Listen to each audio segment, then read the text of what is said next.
अपने कर्म का भोग कैसे भोगते हैं। एक गांव में एक किसान रहता था। उसके परिवार में उसकी पत्नी और एक लड़का था। कुछ सालों के बाद पत्नी की मृत्यु हो गई।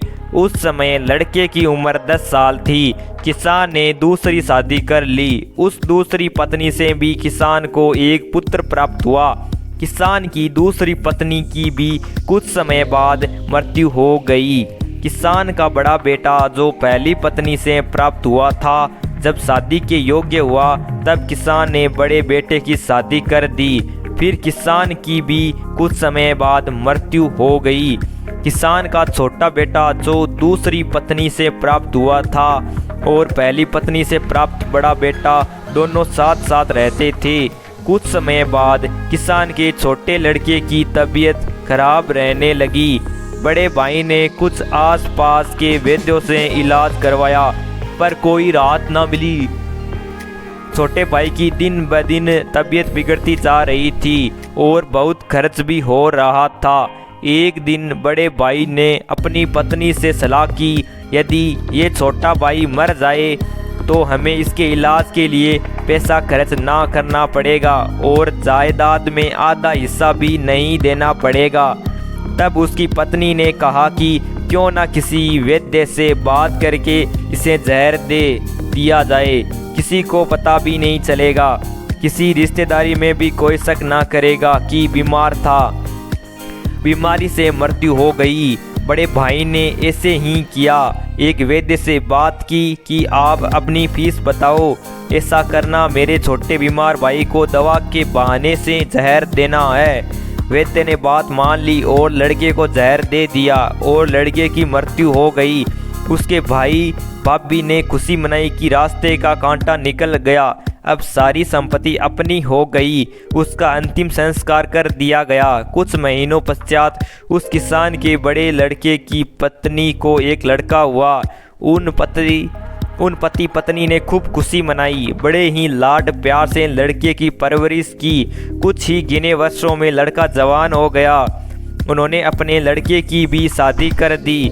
शादी के कुछ समय बाद अचानक लड़का बीमार रहने लगा। माँ बाप ने उसके इलाज के लिए बहुत वैद्यों से इलाज करवाया। जितना पैसा मांगा दिया, सब कुछ दिया ताकि लड़का ठीक हो जाए।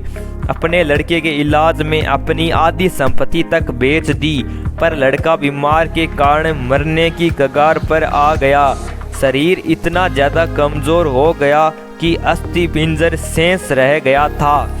एक दिन लड़के को चारपाई पर लेटा रखा था और उसका पिता साथ में बैठा अपने पुत्र की ये दयनीय हालत देखकर दुखी होकर उसकी ओर देख रहा था।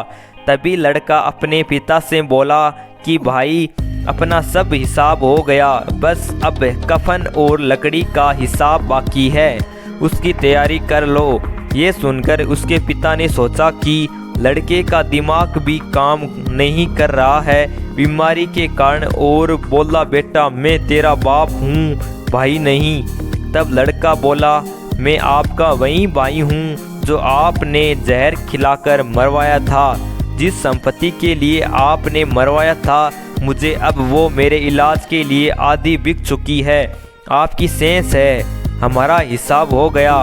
तब उसका पिता फूट फूट कर रोते हुए बोला कि मेरा तो कुल नाश हो गया, जो किया मेरे आगे आ गया।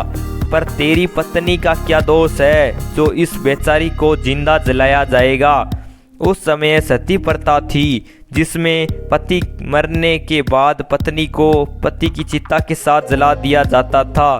तब वो लड़का बोला कि वो वैद्य कहाँ है जिसने मुझे जहर खिलाया था। तब उसके पिता ने कहा कि आपकी मृत्यु के 3 साल बाद वो मर गया था।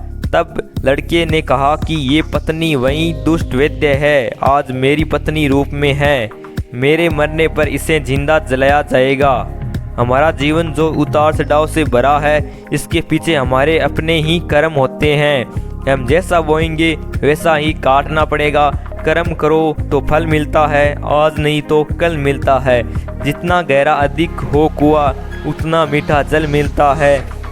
जीवन के हर कठिन प्रश्न का जीवन से ही हल मिलता है। तो दोस्तों, कहानी अच्छी लगी हो तो लाइक ज़रूर करें।